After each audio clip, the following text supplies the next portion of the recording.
আসসালামু আলাইকুম everyone, welcome to my channel Shouna creations. কেমন আছেন সবাই? আজকের ভিডিওর টপিক হচ্ছে হোয়াইট পেস্ট আর সাদা রঙের পার্থক্য কী, কোনটা কখন ব্যবহার করবেন। ভিডিও শুরু করা যাক।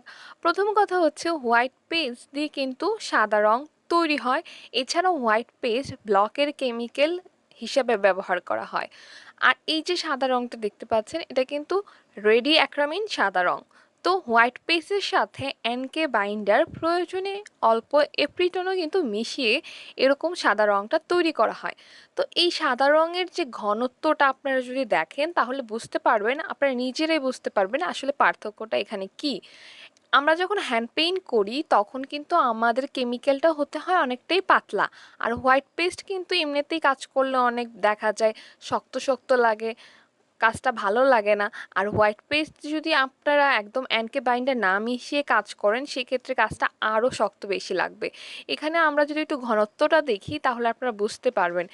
দেখতে পাচ্ছেন, এই হচ্ছে আমাদের সাদা রঙের ঘনত্ব।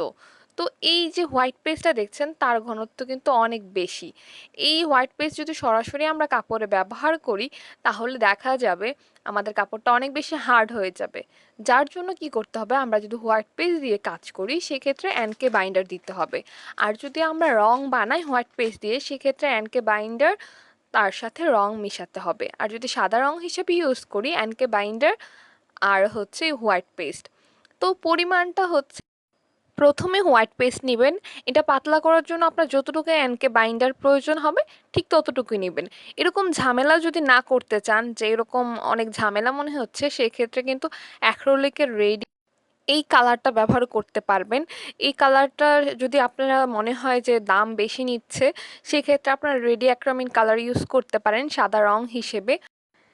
সহজভাবে যদি আমি বলি, সাদা রং কিন্তু আপনারা একদম যদি প্রস্তুত করতে চান হ্যান্ড পেইন্টের জন্য, টিটিনিয়াম হোয়াইট পাউডার বা টিটি পাউডারের সাথে অ্যানকে বাইন্ডার অ্যাপ্রিটন মিশিয়ে কিন্তু সাদা রংটা এরকম প্রস্তুত করে ফেলতে পারেন। কিন্তু আমরা যে হোয়াইট পেস্টটা কিনি বাজার থেকে, এটা দেখবেন অনেকটাই ঘন। এর কারণ হচ্ছে এই কালারটা যে শুধুমাত্র হ্যান্ড পেইন্টে ব্যবহার হয় তা কিন্তু না, এটা কিন্তু ব্লক করার ক্ষেত্রেও ব্যবহার করা হয়।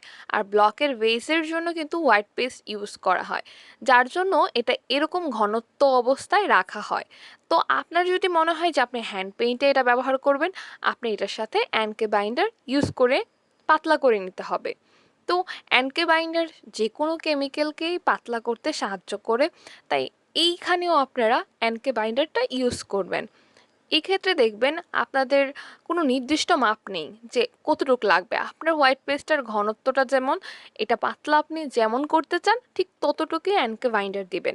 প্রথমে যদি সমস্যা হয় অল্প অল্প করে শুরু করবেন, তাহলে আপনি আস্তে আস্তে কেমিক্যাল মিক্সিংটা শিখে যাবেন। আর যারা বিজনেস করতে চায় হ্যান্ড পেইন্ট নিয়ে তাদের তো অবশ্যই এইভাবে শিখতে হবে, কারণ সাদা রং দিয়ে তো পোষাবে না। আর যারা নিজে শখের বসে কাজ করবেন তারা এরকম অ্যাক্রিলিকের কাচের কৌটা বিক্রি করে ফেব্রিকলি অ্যাক্রিলিক কালার, ওগুলা কিনে ইউজ করতে পারবেন। এছাড়া রেডি অ্যাক্রামিন সাদা রং রয়েছে, ওগুলো ইউজ করতে পারেন। যারা এখনও আমার চ্যানেলটাকে সাবস্ক্রাইব করেননি অবশ্যই সাবস্ক্রাইব করে ফেলবেন, বেল আইকনে ক্লিক করে দেবেন লেটেস্ট সব আপডেট পাওয়ার জন্য। আর পুরনো যারা আছেন তারা লাইক কমেন্ট দিয়ে পাশেই থাকবেন। আর যদি ভালো লাগে বন্ধুদের সাথেও শেয়ার করতে ভুলবেন না। তো আমার ভিডিওটা আজকে এখানেই শেষ করলাম, আর বড় করলাম না। সবাই অনেক বেশি ভালো থাকবেন। আল্লাহ হাফেজ।